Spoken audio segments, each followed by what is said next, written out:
So we're in East Cobb, and we're still standing because of great authors like y'all who come and visit us, and great audiences like you who come and support the author events that we put on. So thank you. Tonight we gather for the official birth of What If It's Us? A collaborative novel written by Becky Albertalli and Adam Silvera. This is their first stop on what's going to be an amazing tour. Lots of states across the pond, one way to England and Ireland, across the pond the other way to the Philippines. So this is their starting point, and pretty impressive, right? Amazing. Yeah. That's what happens when you get to the big time. You know, you get to go across both ponds. But anyway, so on with the introductions. So Becky grew up in the Atlanta area, and though she spread her wings, went to Connecticut, had to go to Washington to further her education, and oh yeah, maybe get a doctorate in clinical psychology along the way, she returned home, where she currently lives with her husband and two phenomenal little boys, and I can say they're phenomenal because I've met them. And guess what? They're readers, go figure, right? You guys will meet them. They're so much fun. You will hear them. So after the birth of the first child, she birthed some books. And a lot of tongue-twisting awards with the first one. Her first novel was Simon versus the Homo Sapiens Agenda, 2015. And it was, here we go, long-listed for the National Book Award, super impressive. A nominee for Pennsylvania Young Reader's Choice Award for YA.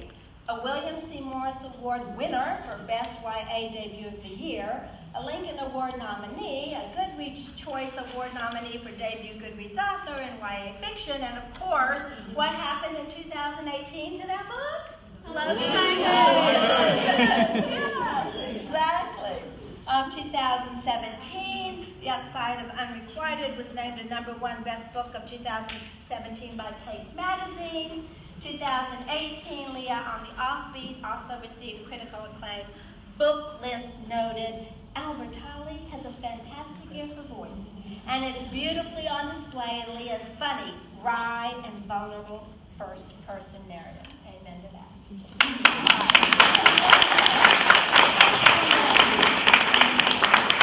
Remember, this is a collaborative author, so now we turn our focus to Adam. Oh, got it. Okay. Adam, here to my heart, started off as a bookseller, yes, before shifting to children's publishing. He worked at a literary development company, contributed to a creative writing website for teens, as a book reviewer for children's and YA novels. Who better to write novels after all of that, YA novels, after all of that experience, right?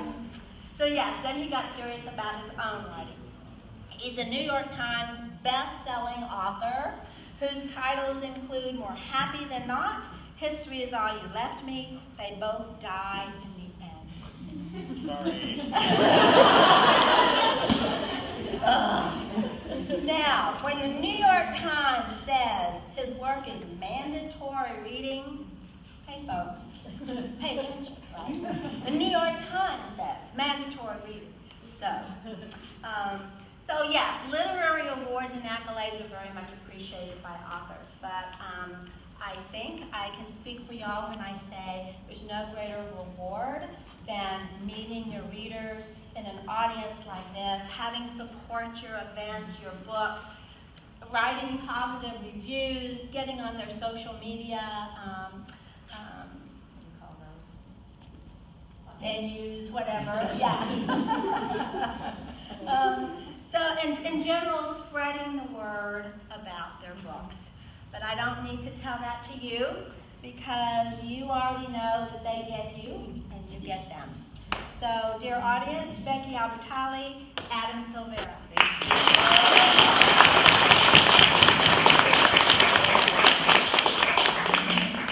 Hi. Hi. Thank you all so much for joining us today to celebrate the launch of this book that's been in the making for what's 2018, for like 4 years now. So yeah, it's really surreal to finally be here and celebrating it in Milton, which has a special place in our heart because... Does anybody know why Milton is significant for this event especially? A couple people know. Shout it out, shout it out. Yeah. Arthur is from here, so Yes. this is Arthur's hometown event. And this is really, this is very much my hometown event too. I live like 10 minutes from here. 20 in traffic, which is really, really amazing for the Atlanta area. And it's extra amazing when you're listening to the audiobook of What If It's Us, which is excellent. So we're sort of like, this traffic could have gone on a little longer, and like we were fine. Like we took a little bit of a wrong turn, and we're like, we get an extra 2 minutes with the audiobook. So it's like. And we drove by Milton High School, which is Arthur's school. Yeah.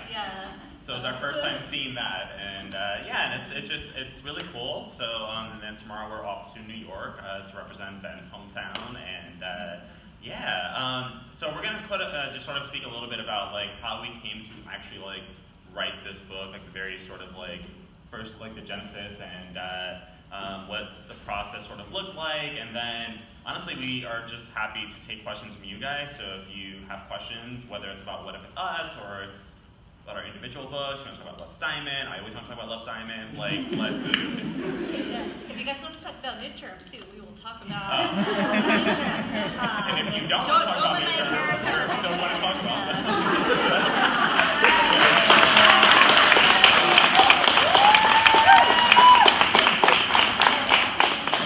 You want to look at my boobs tonight because they are important.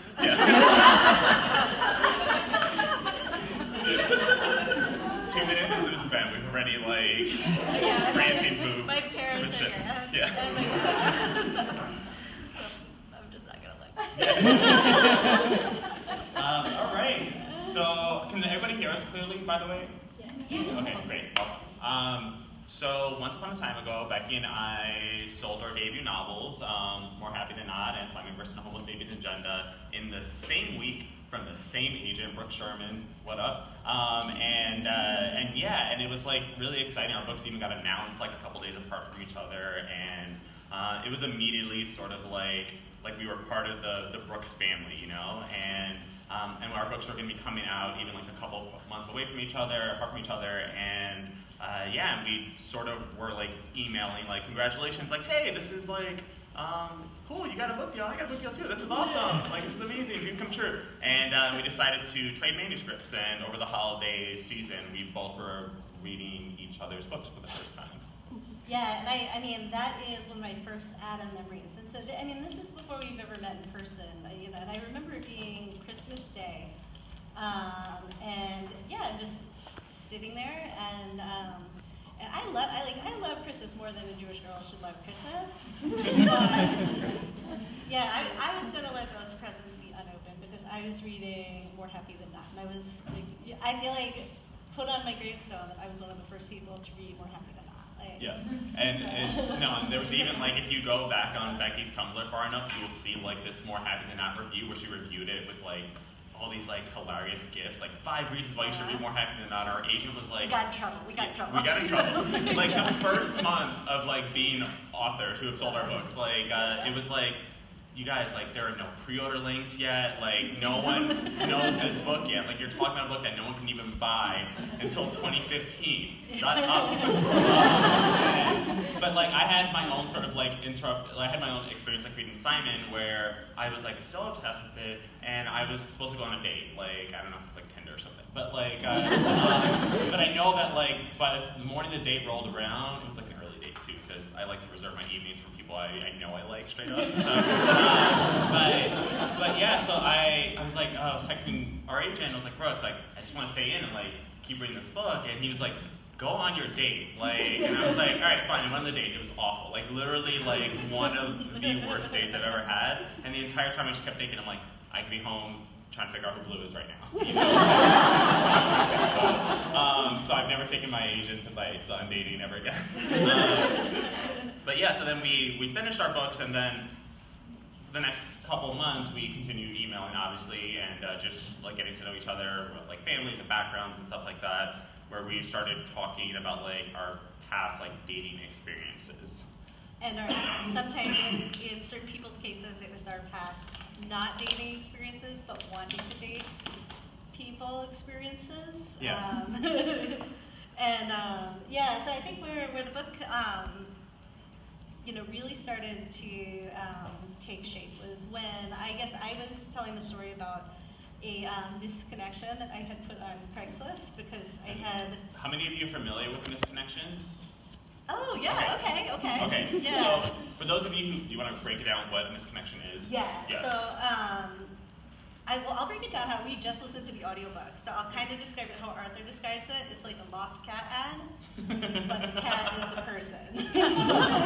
So you're trying to find somebody that you saw in real life. Like you notice something about them, and you're hoping to reconnect, but you didn't get any of their contact info, and you're just kind of putting it out to the universe and hoping that they see it and that you get a do-over with that. It'll be something like, I saw you at a book event, you were wearing a green plaid shirt, I didn't get your name and I wish I had.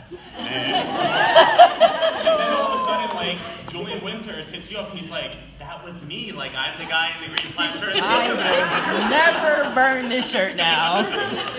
The shirt is famous now. And then hopefully you're really relying on like the universe and fate and luck and pure chance, that like someone else has gone on misconnections to see if like you put up a listing for them or vice versa. So I mean, and people have matched on misconnections, so it's incredible. Oh, my roommate did, and the reason Yeah. she did was because her roommate, me, was looking at misconnections and found one that sounded like her, like the description did, and I was right. And she had a match. Wait, it worked. I didn't know this. Yeah. What happened? She went on a date with him, and he turned out to be awful. I would have really loved this, but they're married with kids now. She is married with kids now. Yeah, but not his kids. No. That's less of an advertisement for misconnection. Okay, so then you. So that was the basis for the love story. Actually, Yeah. the real basis, that's actually better than the real basis for this love Yes. story. Yeah. No, yeah, we'll like skim over that bit because my young children are here. But like, Yeah. if you look at Publishers Weekly has the full story for whatever reason they chose to print that. It's not safe for work. And, but yeah, there's kind of an unlikely origin story for this book. Yeah. Which Which basically it led to like Becky talking about misconnections, and there was just something about it that I was like, okay, what if we turn this into like a book? And then we just started thinking about like who these guys. I was like, let's do like a YA misconnection sort of deal, and we just kept playing with that idea, and then we started to like figure out like who they were, like what are their names, and very early on, like Becky was like, Arthur. How did you arrive to Arthur? it's my dad's middle name. Yeah. I love the name. It's like, that's my dad. Yeah. Right there.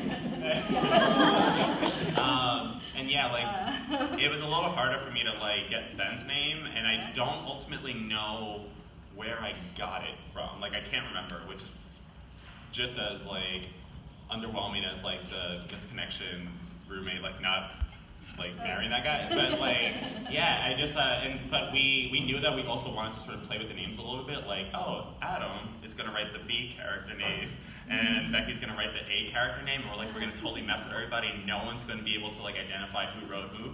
And I think we failed pretty significantly. I think it's very obvious, like based on like, oh, Ben, the New York kid, and Arthur from Georgia. It's surprising how many questions we get. Yeah. I don't know. So. But yeah, and so then. And this, you have to understand too. This is 2014. We hadn't even met, and already we were like rolling with this book, like, and we had these characters. They were so firmly Arthur and Ben. Like at that point, like we were never going to change their names, and we were tested because at some point during the process, we heard about there's apparently a movie called Ben and Arthur, and it is it's also a gay love story. And at the time, our working book title was Arthur and Ben. Yeah. And the thing that Ben and Arthur is known for is being terrible. Yeah. Like, that's what it's known for. It's like some people consider it the worst movie ever made. Like especially in terms of like gay media. Like, it's like the worst gay movie, especially. Like, whether it's the worst movie ever made, well, it's debatable, but like, it's probably the worst gay movie for sure. And like, there was even a point where we were like, oh, do we want to acknowledge it in the book? And we were like, no. But we cut it, yeah. We didn't want to acknowledge it in the final version. But yeah, no, so like, and then, so we hadn't met until sometime later that year. I don't remember what the occasion was. It was, yeah, I think it was around like April or so, and I had a meeting with my team at HarperCollins. Okay. And that was, Yeah. So. And literally, like, it had been all text messages and emails from us up to that point. Like, it wasn't until that morning that, like, Becky called me, and I was like, oh, this is, like, your voice. Like, this is not, like, we didn't have, like, videos of us on YouTube where we could have just, like, listened to interviews or something before and been exposed to each other's voices before. So yeah, it was, like... this was 2014. There was no YouTube. YouTube wasn't... And, like, yeah, it was, like, and that was, like, surreal, too. And then and then we just, like, obviously we were talking more and more, and then, like, over the years, like, we had our respective deadlines. I remember I had told Brooks, too, his little troublemakers, like, I was like, Becky and I were talking about, like, doing a book together, and he's like, you guys need to, like, cool your jets, you know, like, and now we have a book that we've dedicated to him, so he can suck it. Yeah, so but literally we were so committed with our respective deadlines, too, that it wasn't until Becky completed Leah early last year, and then I completed They Both Die at the end, like, that we were finally in position to write this book that we've been stitching together since February 2014. Yeah, and it was really cool too, because I think partly because we had been sitting with these characters for so long, and so by the time we actually drafted it, we knew them really well. And then I think just another part of it was just having like kind of, like two cooks in the kitchen or whatever, but in a good way. Like there's something very different about the process compared to any of my solo books. And I think that's true for you too. Sure. Our ideas would like build off of each other and would kind of sometimes take like surprising turns. And when we followed that, to me that's like some of the most exciting parts of the process and some of the best parts of the book. Yeah, like, I mean, we like to say that, like, while it wasn't like an easy book to write, because it's still a book at the end of the day that you work really hard on, it was like by far like the easiest, and not just because like we only wrote like half a book, like we were very involved with. It's not a long book. Yeah, that's a big book. Right? Yeah, it's not short, and we, like we were very involved, obviously, in each other's sections, and like one of our approaches was that like.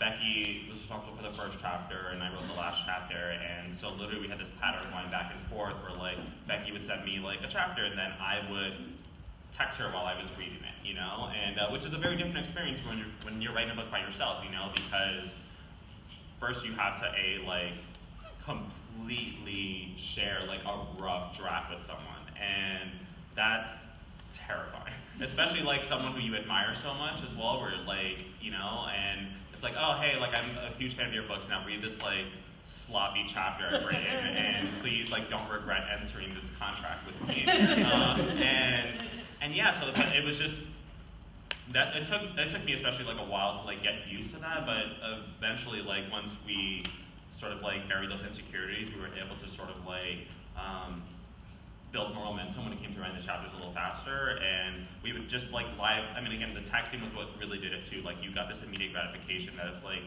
this joke is funny, that line was poetic, this was heartbreaking, like, and it felt like little daily reviews. Yeah, and it was just also like the best possible reward too for finishing a chapter. Like, one thing I noticed about the book that I was drafting after What If It's Us is that whenever I finished a chapter, I didn't get like new Adam Silvera content, which was kind of weird. No, we talked about that too, because it's like we had to write our 5th book after this too, and it was like, why is this so much harder? We were miserable, and then eventually we were like, do you think it's because like we're back to writing a book by ourselves, and like we're not hopping on the phone every day to talk out one small plot detail, and then all of a sudden you're on the phone for like an hour or 2 hours, and yeah, but it was like, oh, like there's a reason these books felt significantly harder, and yeah, and you know, there's, I mean, we're not even talking about new books yet because we're just like, we're not mentally prepared yet. But yeah, so that was definitely a struggle, but we're working on it. Do you guys have any questions right now? Like, happy to answer anything. Also happy to keep rambling. Like, I'm Puerto Rican and I can do that. Yeah. I know musicals are a big part of what it's done. What's each of your individual favorite, like all-time favorite musical? Also, just realized that we never told you guys what the book's about. Oh, like, yeah. we literally came in here with the assumption that everyone knows what's what. Yeah. And, Tell us Arthur's hometown, guys. Yeah, exactly. Yeah, we're I like mean, pop to be quizzing fair, you like, guys. it's relevant to all of our interests. But Yeah. like, Now I'm like, I feel like I want to answer your question. Like, now I don't want to stop now and like explain the book. But let's talk about the musicals first, and Yeah. then we'll explain the book. then we'll like move on. Yeah, Because yeah. it'll lead into the book. Yeah. So you're. I can't. It's like always rotating. Okay, right now I'm going to give you 5. In no particular order. Okay. So obviously Hamilton, Dear Evan Hansen, The Last 5 Years, Joseph and the Amazing, Technicolor Dreamcoat, and Les Mis. I like the Les Mis movie with Anne Hathaway. Love Anne Hathaway. Broke my heart. Though she was going to be in the movie longer, so that gives you some sense of how exposed I was to that story beforehand. They really got me for my ticket there. Obviously, Hamilton, which Becky exposed me to. I mean, and Becky and Tumblr. But literally, like this, guys, you have to understand that, like, for Hamilton, like, I knew that, like, everybody was talking about it, and I didn't get it, though. Like, so Becky was like, yeah, I'm thinking about coming to New York to, like, see Hamilton. I'm like, yeah, like, I guess I'd see it with you, like, if you want someone to go with you or whatever. And, like, and then I see it, I'm like, I had no idea what I was talking about or what I was looking for. And, like, I, of course, like, went home and, like, downloaded the album and, like, became, like, the Hamilton stan, if you will. And have I seen it again? I can't remember. No. But yeah, and I just like, and now I love it. Dear Evan Hansen, we got tickets for it before we knew What If It's Us was our title. But it was the day that they announced that Noah Galvin was going to Yes. be like, I guess he was like the holiday. Holiday editor. Hansen. Yeah, and then now he is one of our audiobook narrators, Yeah. which we did not think we were going to pull off. No. It was like, Talking about Dear Evan Hansen. Yeah, we It's were like, like- it's the most Yeah. meta audiobook out there. I dare you to find one that's more. And then it was also especially cool because like when Becky flew into New York, we had also just turned in like the final like major edits for What If It's Us. So it was like the perfect like celebration. And yeah, we always like we're talking about like how cool would it be if like you can get like Noah Galvin to like be Arthur, and then you see him on stage and he has this like chaotic Arthur energy, and it's like incredible. Like I'm bummed that like his stay wasn't longer, but yeah, we also got to meet him too very briefly. Like we were the people who were like standing outside getting like the playbill signed, and you're not supposed to take photos. And we were like, can we take a photo? And he was like, yeah, and like the security guard was like, be fast. like, hey, we're the authentic again. He's like, oh yeah, Becky and Adam. And My Twitter friends. Yeah, we're Yeah, that's our claim to fame. It's not our individual successes. We're Noah Galvin's Twitter friends. But yeah, and then I guess like my other musical. What did I just saw Be More Chill. Yes. Another show that I feel like I didn't deserve to see because I wasn't quite so my relationship with like Broadway shows is that I don't like listening to the soundtracks before actually seeing the show because I don't like spoilers. So like if the songs are gonna spoil the story for me, like I'm not gonna be interested. I also said that I don't like spoilers recently, and a reader was like, "You wrote a book called They Both Die at the End." It's like, touche. But yeah, and that was really fun, and I feel like there's another one. I mean, Dear Evan Hansen, I think is like my #1 right now. Sorry, that was a really long answer. That's great. So do we want to talk about what If It's Us is about, or like? Yeah, we should. Yeah, Let's do like probably. that. Let's make that like the big version. Yeah. Yeah. And kick off. Yeah. So What If It's Us is about 2 boys, Arthur and Ben, and they meet in New York City, where Arthur is hanging out in the summer for with his family, his parents, and he sees a cute boy at the post office, Ben, who is delivering his ex-boyfriend Hudson's things back to him to sort of like clear house and like not have any like ghostly echoes of like that relationship like in his bedroom. And they have this like really fun meet cute where they sort of talk about like the universe, and Arthur's like pro-universe. He thinks that like the world is like his stage and it's all Broadway, and he's being set up for greatness by the universe, whereas Ben has now recently been burned by his first love and is completely disenfranchised with like the idea of like romances right now. And and so he's just sort of like, nah, the universe has like never had my back. So yeah, they and then they split up, and then Yeah, well, and I think so. It's not a spoiler to say that they find each other pretty quickly in the book. right. And so today I heard Adam describe it in a way that I love. It's like what happens after you find the one who got away, and and basically you end up with these 2 boys who are coming into this relationship with very different expectations and just very different ideas of what a relationship is supposed to be, and sometimes that sort of butts up against each other, and they end up in an effort to make it work, to try to make their relationship work. They have a series of like do-over dates, and and then kind of as we move toward the end of the summer, when Arthur's about to go home, they kind of have to figure out what that looks like after the summer ends. You should read it. If you're here, that's a great first sign that you're interested in this book.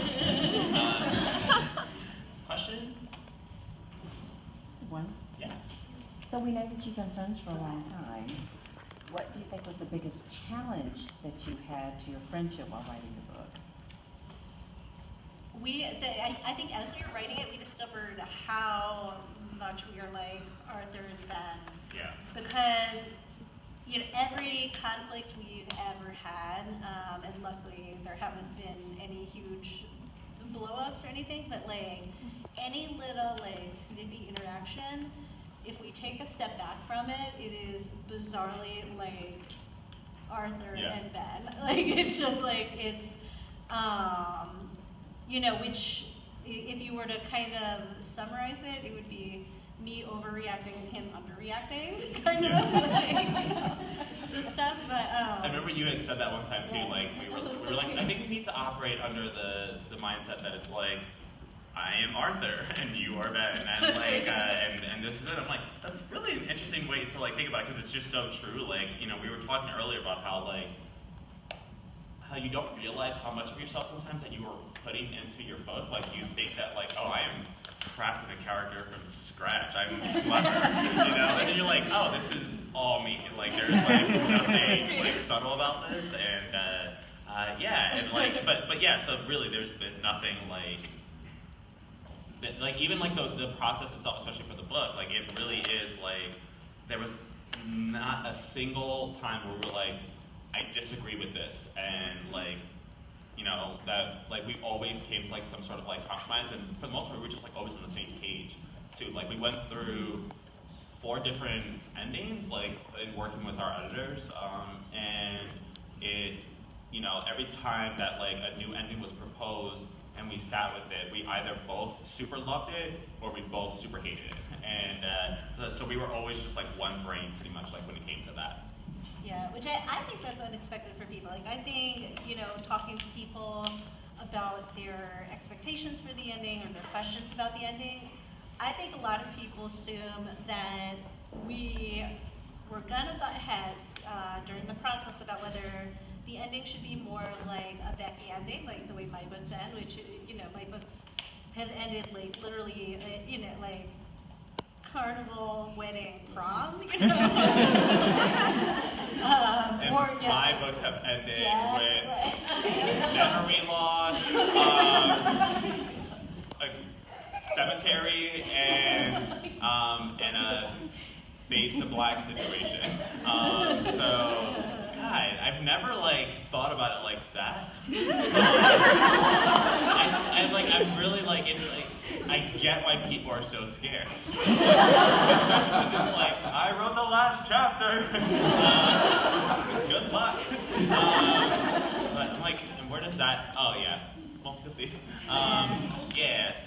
But like that. But really, it is alchemy of like two authors who have an ending that like we came up with like, together, and really with credit to our editor, too. Yeah. Like I think that like we had sort of a different initial vision for the first ending, and they were able to like pull us away from that, which was hard because like we were like excited about this ending, and then but now we love it best. And some people are about it, other people aren't. And what's been really interesting too is that we're getting like different reactions. Like people are like, my heart's so happy. Other people are like, I'm bawling.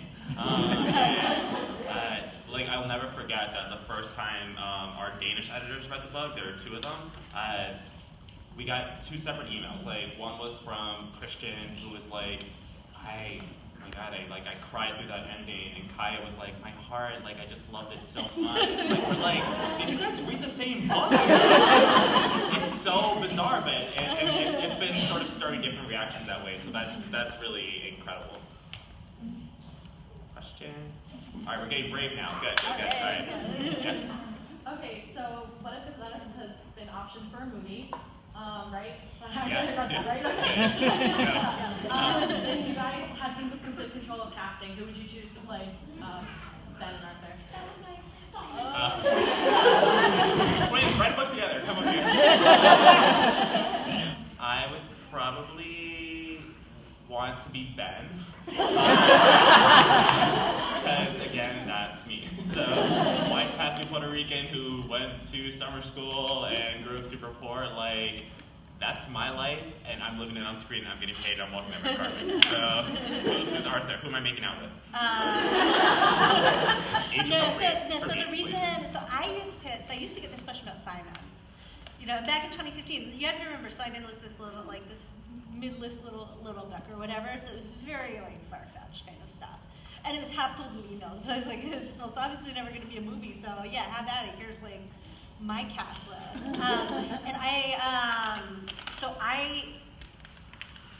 It's like that, I will say, the question you just asked is a thing that we talk about constantly, we think about constantly, we're kind of like obsessed with that question. And I'm gonna be so frustrating right now and not answer it, because last time I did widely answer it, I had to have that kind of weird talk on the set of Love, Simon with Miles Heiser about how the internet knows that he was my Simon for, he was my book Simon for a long time, and I came to completely see him as Cal Price, who was the character he coincidentally plays in the movie, and I came to see Nick Robinson as the perfect movie Simon.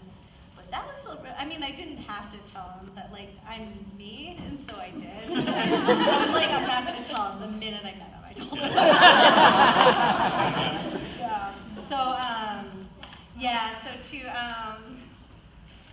To avoid any more weird talks with Miles Heiser or whoever may or may not be Miles Heiser. Which is like my roundabout. That's just why I said me, because like I can't answer honestly for these reasons. But like we have talked about it at length for years. But yeah, just like if we want to see who it's going to be, just keep pushing this book on people, because Hollywood is sort of an industry that they're big on like money, like for some reason. Like, it's sort of like the only thing they're interested in. So like they need to see that like, oh, would this be profitable?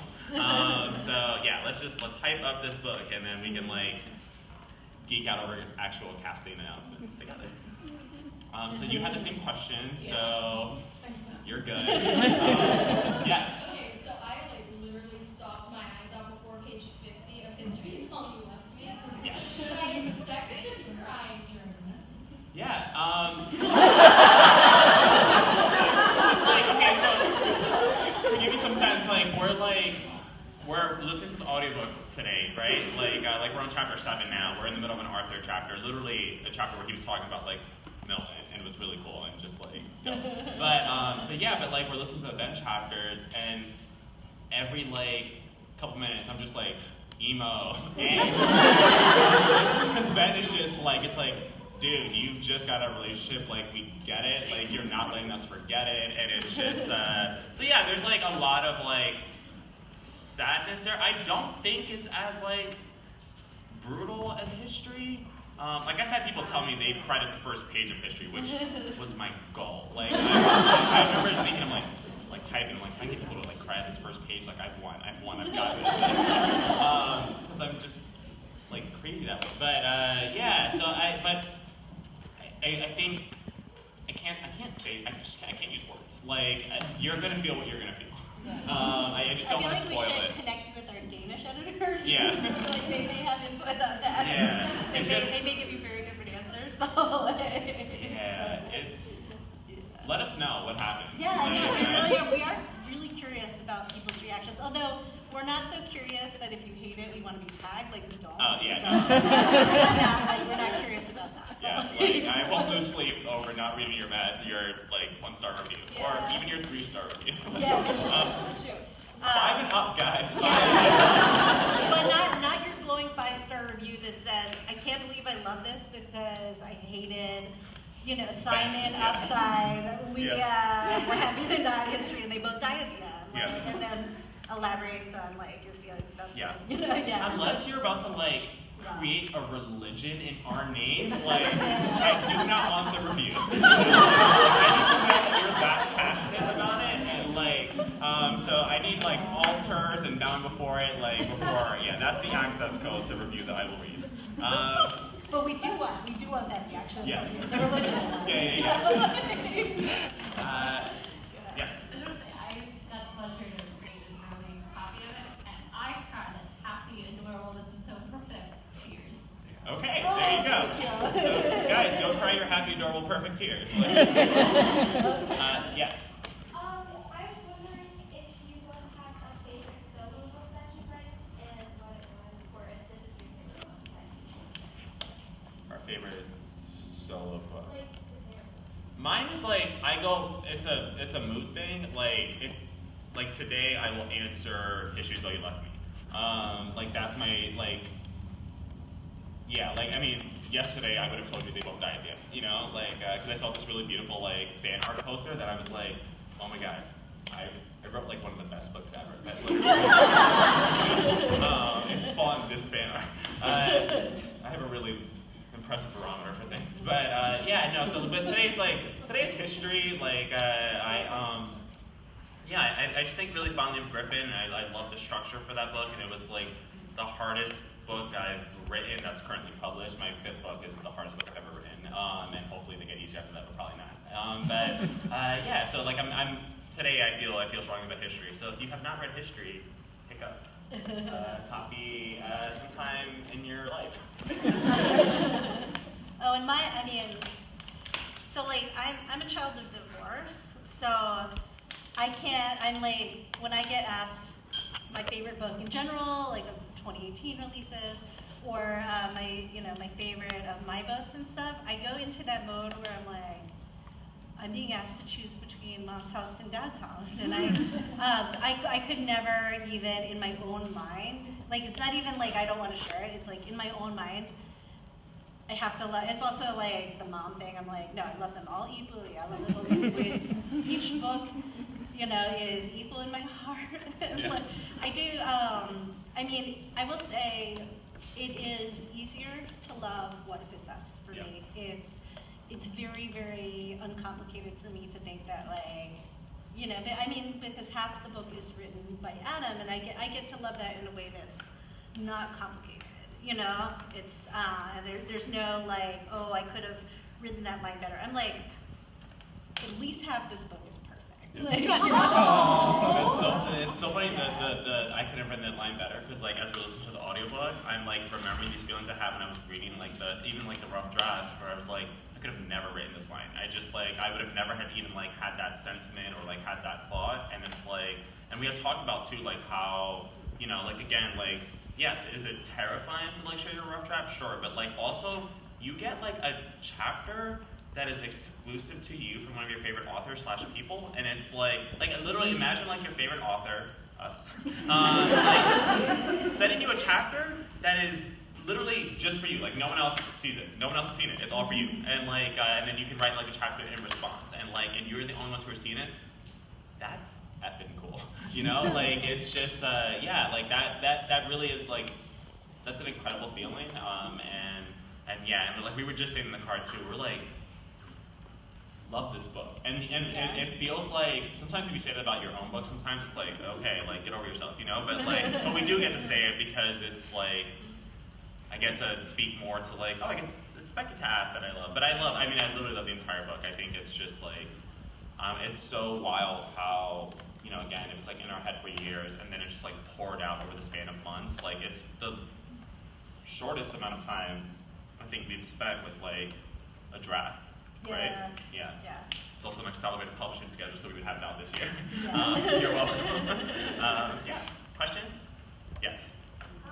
What was your original thought on like the plot change in the movie of Love Simon compared to your actual book, Simon? Yeah, so the question is about the plot change in Love Simon. So I'm guessing, and I'll kind of try to talk about this without, in case some people haven't seen it. Are you talking about kind of the part with Leah? Okay. So for people who've seen Love Simon, this is kind of in reference to the part with Leah. But I guess, you know, my answer is going to be probably more general to that, just about changes in general, is I'm pretty comfortable with the changes in the adaptation. Really, do you really love that movie? Then I show you my phone keys. Yeah. Or I show you my like 14 Love Simon shirts. Yeah. But so I mean I love the movie. It's not exactly the same as the book, and it's always been something that I could like separate a little bit in my head. It's the experience of watching Love Simon. I'm not aware. It doesn't feel the whole time like I'm watching something that was like that I have anything to do with, other than being like just like a really big fan of, especially like for a grown-ass woman. Like I'm a really big fan of that too. But yeah, so I don't know. I guess I feel like it's just two different versions of the story, if that makes sense. And I know it's like some people in general watching movies that are adaptations of books like are you know, kind of like I've never had that problem as a viewer of movies in general. Like I don't mind changes in adaptations, like just as a viewer. So that's probably part of it. It's just like me as a reader and an adaptation watcher. But In the back. What's your favorite book that the other authors? Oh, Becky. Yeah, and yeah, Becky. We like again. We were like really careful with like favorite questions. Yeah. And I could do that with my own books. Like I really like they're just and I think it's true for Becky too. Like they're just especially different things about each of our books that like I connect with like the most, you know. And it's just so yeah. Like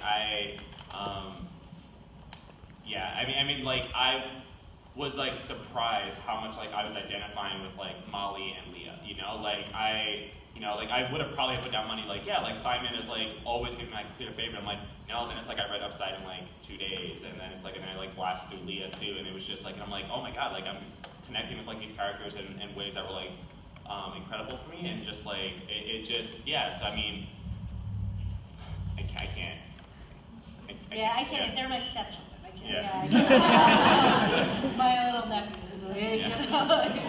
I know. My mom is like reading Simon for the first time right now, and like the other day I texted, like I was at my mom's house and I texted a photo of Leah and Upside in my mom's shelf, and I'm like, I don't know where Simon is, but like it's and I was like, it's so weird because like, my mom lives in a tiny apartment, like this one bedroom apartment where we all grew up, and I was like, it's weird that this like red spine isn't popping out. And then I'm like on the phone with my mom yesterday before I get on the plane. And she's like, by the way, I'm almost done with Simon. Like, I've been carrying around in my purse all week. I'm like, that's where it was. Like, she's like, yeah, like I'm not allowed to watch Love, Simon until I've seen it. And she's like, and I have to finish it before I see Becky on Wednesday in New York, because like these are my like grand stepchildren. So yeah. Sorry, is this like question? Oh, are we? No question. We've seen a movement in teen books the last couple of years. We need diverse books.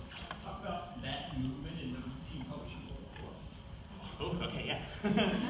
So yeah, the question is directed about like the We Need Diverse Books movement, which for those who aren't aware, We Need Diverse Books is an initiative that launched in June of 2014 to sort of elevate marginalized voices and underrepresented communities, and it's been so incredibly impactful for a lot of the books being published today, and as well as like some of the major successes. And our books would not have been published with quite the same acclaim and attention had it not been for We Need Diverse Books really getting this movement going, and that's credited to authors like Ellen O and Danielle Clayton, who are also incredible authors in their own right. And it's, yeah, like, I mean, when our book sold, diversity was not a buzzword in our industry yet, you know? Like, it was just, they were like, we were going to be these, like, these small books that you published in the hopes that, like, yeah, like, you'll probably reach a couple thousand readers or something, you know? And,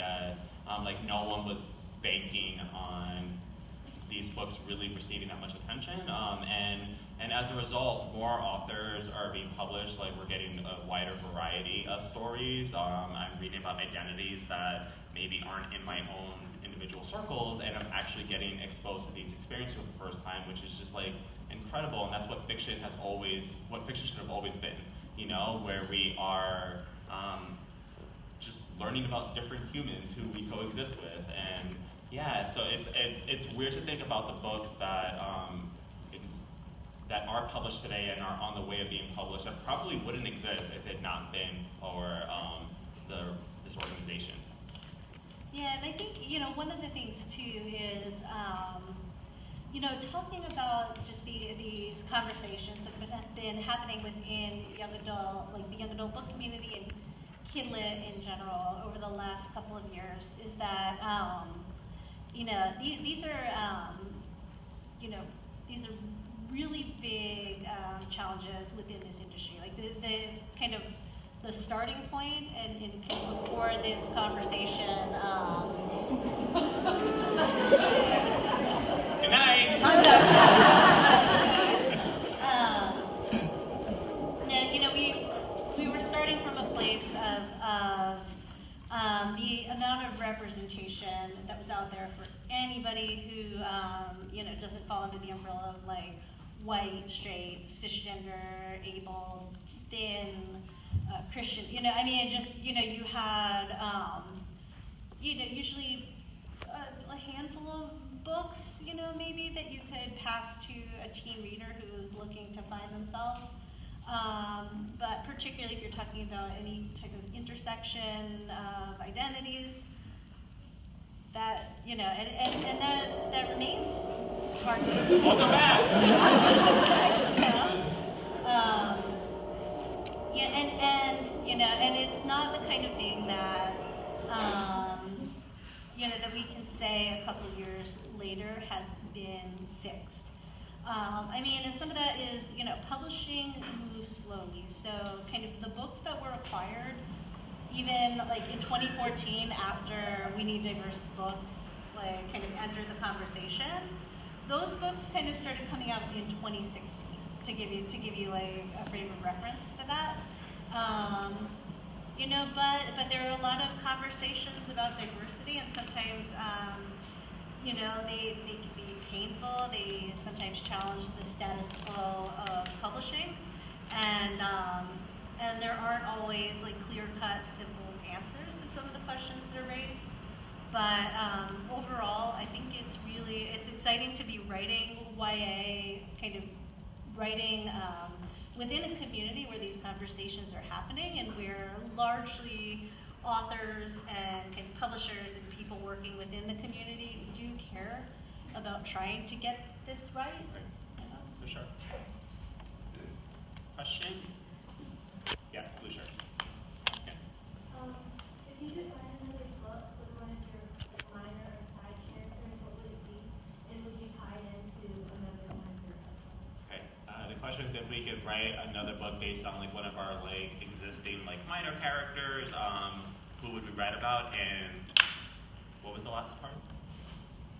Would you tie it into one of your other books? Would we tied in? Okay, yeah. It would be Dylan from one of us. Yeah. It would be like, So Dylan Yeah. is like Ben's best friend, and I really think that like we should just get David. we want like, David Arnold, who Dylan is Yeah, based on. yeah. So Dylan is based on David Arnold, who's a brilliant author. He wrote Mosquito Land and Kids of Appetite and The Strange Fascinations of Noah Hypnotic, and which that book, Strange Fascinations of Noah Hypnotic, his best friend character is based on me. It's a gay Puerto Rican named Alan. So yeah, but no, it'd be like Dylan would be like insanely fun to write. I actually want to think about this. Like I'm not. Would you? You would do Dylan? Would I do it? Would you actually like write Dylan? Oh yeah, Yeah. I feel comfortable writing Dylan. I'm like, yeah, no, I've written Dylan. Yeah. Well, I've written Dylan's dialogue, yeah. Yeah. Like I'm trying to think of my other books. Like I'd probably like, where they both die at the end. I might be interested in Lydia, who is Mateo's best friend. I think there's still a story there. I could be wrong, but I feel like that story would look a lot like history with like grieving, you know, someone so close to you. But yeah, Dylan would be insanely fun to write. Like as we're listening to the audiobook, just like I don't know how. Like I especially don't really get to write like funny characters, and like I feel like that was a different writer, like who wrote that character, and I want to connect with that part of myself again too. Question? Like someone we haven't. I know you had your hand up. Yeah. And then we'll get you too. Yeah. Oh, that's a good. How did we decide who was writing the first chapter? That's actually a really good question because we decided wrong. Yeah. We did. Yeah. Yeah, first chapter was from Ben, and which always it got in my head a little bit because the book was called Arthur and Ben, but Ben was gonna be at the time, and Ben was gonna be the first chapter, and that felt odd to me. I have a really bad or great, but yeah, and then I just had realized that we were starting at the wrong part of the story. Like I remember realizing this on the plane, and basically the issue was that Ben was already so battered by his recent relationship that it didn't really allow for the swoon of the meet cute to take hold. So I was we need the fresh eyes. We need Arthur, who was so new to all things really romantic, to sort of take the lead here. And I remember I had to text Becky and I felt so guilty because I was I'm basically hey, do more work, you know, and it was hey, so I'm thinking this and all the things I just said, what do you think? Should Arthur sort of the first chapter here? And we ultimately agreed, and we were okay, this is a great lesson that it's if we have to do what serves the story best. We have to speak up about things that sort of are kind of clashing, and we had there were probably a couple other instances where we needed to talk stuff out, but again, nothing that we never had to sleep on anything. Things were always resolved pretty quickly, but that was, we started with Ben, and just wasn't as romantic or cute. Ben, especially if you go into Ben's first chapter, which is the second chapter of the book, he is barely giving Arthur a second thought, you know? He's just so used to New York where it's oh, look at this hot guy in the train, I'm in love, I'm picturing a whole life with him, and then you never think about them again an hour later. That's sort of the energy of New York. So yeah, that was sort of what went down there. You guys when you listen to the audiobook, I don't think I even realized how much, but it's Arthur's chapters are all Ben, or well, he doesn't know his name, but he's this cute boy, he's the box boy. Yeah. This one, and then he thinks he does sing. He is 85% focus on this boy you met at the post office. Ben's chapters are a fleeting memory of Arthur every once in a while. Yeah. Ben is 5% focused on Arthur, and Arthur is all ads. Yeah. Arthur's got like the Pinterest page, like, Right. it's just like, it really stands out in the audiobook. Yeah, I don't think I'd caught it either until it was like, and just also like the way like Noah Galvin is like talking about, please buy the physical copy too. Like everyone's about to put their book back down, like, and just go to the audiobook. But yeah, it's wild, and that was sort of intentional because like again, like Arthur is coming at it with that lens, and Ben has just been burned from this. But yeah, question? Yes. So you guys mostly write contemporary. I was just wondering if there are any other genres that you'd be interested in dabbling in the future. If there's any genres that you really love that you'd like to try out one day. My next book's a fantasy, and it's not coming out next year. As I've been telling people, I had to push it back. Like it just needs more time, and I never want to put out a book that I don't think is ready. Like so, and I mean it's going to be in January 2020. I don't know how official that is. Like that's the plan right now. So that is my truth right now. If that changes, like I'm not lying to you. This is what I was told. But yeah, I'm doing fantasy, and I'm super excited about it. And I feel like it's a book that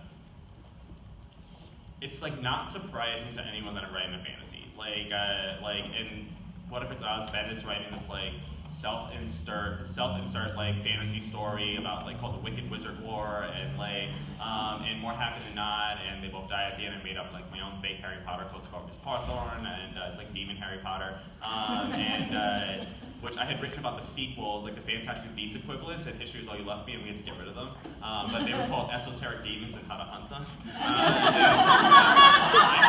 I had plots for all three movies, and it was designed so that it was like, oh, Griffin saw one with Theo, and then Theo saw the other with Jackson, and then Griffin and Jackson were going to watch the third together. Like they had pre-order tickets and everything before Theo died. And my editor was like, you have written a fantasy book. Like I was going on for paragraph after paragraph about like the plots of these films, and like I'm sure it's still somewhere, and I could probably like post it online or something. If someone reminds me, I will find it. I don't care at this point. I think it'd be funny. But yeah, so like I've always loved fantasy. Like I grew up watching Charmed, and now I'm reading Harry Potter, and so yeah, it's a book about brothers, and deals with phoenixes, which are my favorite mythological creature, and it's really gay, and really sad and angry. So. Guys, if you thought stuff was bad in contemporary, I'm now doing fantasy with a larger cast of characters. People are going to die. So, more people are going to die. Anyway, what's a genre that like you would like maybe be interested in, like? I don't want to ever say never, but I really do like feel drawn to contemporary for the most part. Like, I get really neurotic about certain things. Like I remember with Simon, like Creekwood High School is based on my high school, and Shady Creek is based on Sandy Springs, which is where I grew up. And I had to change the name of the town because it was like too uncomfortable and upsetting to me that like certain things were not going to be like exactly like Sandy Springs. And then once you got into like, if I was going to call it Riverwood High School, then would I have to include the real teachers who were there? Would I have to call it Riverwood International Charter School now? Would I have to would I have to put real students' names in it? So the idea of world building and creating a whole new world, it's like that's maybe next level for me. Like maybe I don't know if I'm there yet. Like, I might change half the name of a high school now. Yeah. I love it. Question on this side. You and then you. Yeah. Out of all of the couples that you've written, which dynamic is the most fun to write? For me, it's Arthur and Ben. Like that. Yeah, I mean, just like the way they clash and their like socioeconomical differences, the way that played into it, their backgrounds, and yeah, that like it's seriously, like, I can't wait till we get to the part in the audiobook. We're gonna listen to the audiobook throughout this tour, and because we're losers. And also, no, honestly, it's great. Like, I'm being like refreshed on stuff because it's like, again, we're like deep into like other works right now. That it's nice to like sort of have some of the finer details refreshed. But yeah, it's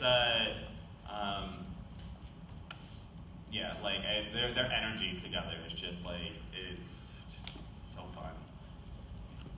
Same. Yeah. And for the same reason, it's like, and there's just something very fun about writing a love story where, you know, kind of the other half of the couple like keeps surprising you, keeps doing things that like I don't know that I could have like come up with a Ben on my own, you know? Like he keeps breaking the mold of an Albertalli love interest because he's a Silvera love interest, Silvera main character. So I know we're kind of like running low on time, so I think maybe we should get your question and then maybe two from the side, and then and we'll try to be. Yeah. Perfect. So. This is kind of more of a Becky question, but I just want to know, like, kind of how you turned your platform into talking about social justice issues, and if that was ever something that you, like, kind of felt controversial about, or that you were, like, questioning with, like, your reader base and stuff like that. Midterms is shit right now. Yeah. I will say, and I'll be pretty quick about this. Like 2 years ago, well, you know, I would have been here being like, you guys should vote. It's really important to vote. The events of the last couple of years, you know, and you know, that little wake-up call in November of 2016 has, you know, I without hesitation, I will say, vote Democrat, or you are letting down Arthur and Ben. And it sounds like a joke, but it is not a joke. Like there is, you know, it's kind of, it feels like a crisis situation in this country for a lot of vulnerable people, and you know, and you know, I have friends across the aisle, and I have friends across the aisle who are resisting. But this is sort of a time when, you know, like Taylor Swift said,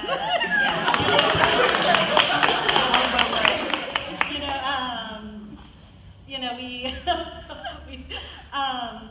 we may not find that perfect candidate, but I mean, Taylor Swift was like, vote for who you want to vote for. I'm here wearing a Stacey Abrams shirt tonight. That's on purpose. We have tour stops in Texas and Tennessee, and I bought those T-shirts as well. Like, yeah. So you guys, if you were able to vote, vote and vote Democrat. Period. Full stop. Yeah.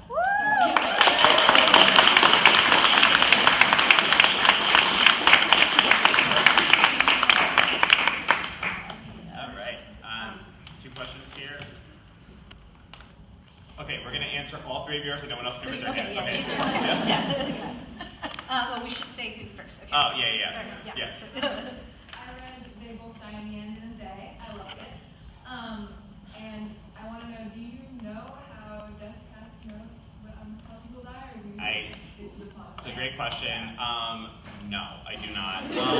As you can tell by that book, because I didn't drop a single hint. And that was intentional. Like, I've talked about that with plenty of other people. Like, I've created my own little, like, wild theory for it, but it is, like, so fantastical and impossible to, like, the rules of this world. Like, it literally involves, like, involves time travel. Actually, I can talk about it here. So I basically was like, I need to think about this in a way that's like if I had to pretend that like a time traveler has like his own little, or their own calendar, and like, and they are like reporting, like they're just slipping like files to Death Cast, like they're hopping to the next day, like, okay, you're dead, and like jumping back to the next day and it's like you're reporting. It makes no sense. Like this is like, these are not the rules of the world. There's no time travel, yeah. But that was the way that I always like set up in my head, that like to pretty much like also protect the idea that like whoever dies today, that's it. Like there's no way to change that, and that for me was the most important thing. And also I was never going to have these 2 boys spending their last day walking around how does Death Cast know? You know, like that's like they don't care. Like they just know that they're always right. So yeah. Second question. Yes. Did you guys have a playlist while you were writing the book? We did. Well, no, it was towards Yeah, I mean, the end. when we were like different edits, yeah. Like I mean, it was like like Only Us from David Hansen, and like we had there was like Hamilton talk, but I mean He's downplaying it. It yeah, was I went in deep. Yeah. He added like Lana Del Rey. He put a couple of like really like carefully chosen songs, and then I slipped in with like 100 Broadway songs. Yeah. you had a playlist, but like I'm such an obsessive thinker that like I will listen to one song for like 1 week or 2 weeks straight. Like it's bad. So yeah, but like I'm like basically there are Ben's last 2 chapters he references songs. The songs that he references are what I was listening to while writing those chapters. So there's an Easter egg for you. And then the last question, so we can sign books. Hi, that's me. Hi. Well, first I want to say thank you for coming. And then my random question, I'm actually kind of curious because I know that you guys are like Harry Potter fans as to what like Hogwarts house you guys would put Ben and Arthur and like why. Oh, that's Yeah. well, I mean Ben's like just Hufflepuff. Yeah, like he's just like Ben is like a little Hufflepuff. And he's like a different Hufflepuff than like Mateo. Like Mateo's like from They Both Died, he's like the Hufflepuff king. Like he married Helga Hufflepuff. Like my guy. But yeah, like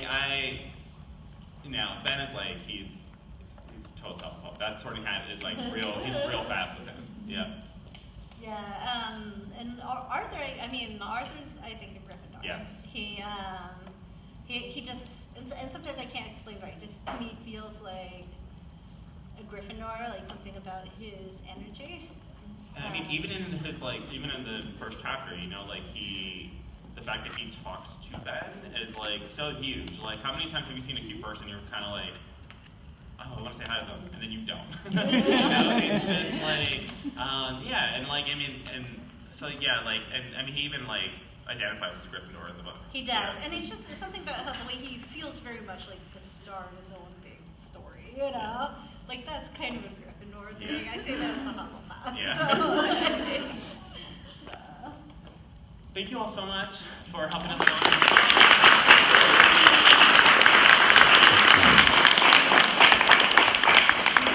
Before we start signing, you have homework, because I'm the next English teacher, okay, right?